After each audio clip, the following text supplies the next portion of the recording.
Hey guys, just a quick thought here for you to kind of mull around in your head. And I just keep hearing, especially from the LDS community, that everybody makes mistakes and people aren't perfect, and you go from there, right? Well, I want you to think about this because it's truth. I need you to understand. You only make a mistake the first time. The second time, you know what you're doing. But the first time was a mistake. Maybe you just didn't realize the ramifications or something like that. But the second time, you know exactly what you're doing. And 25 years later, it is not a mistake. It is you getting caught. Because all the other years, you were just seeing what you could get away with. And yes, I'm talking not only about people in general, but the LDS Church, when they ended up with their lawsuit a couple of years ago that they lost in court.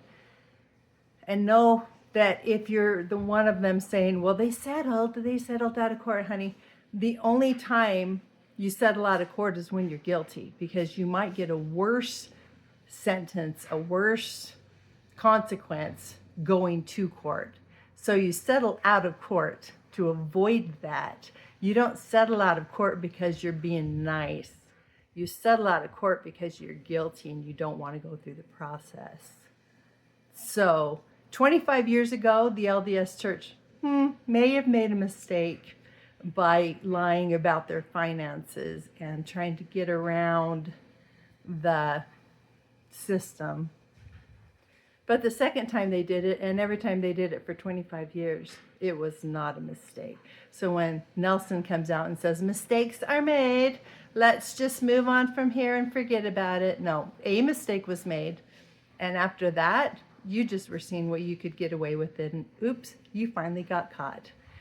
If your husband's been cheating on you, he made a mistake the first time. 5 years later, 10 years later, 20 years later, he's not making a mistake. He's seeing what he can get away with. So there's a difference between, oh, everybody makes a mistake. You're right, they do. The first time. Think on that for a while. See you later.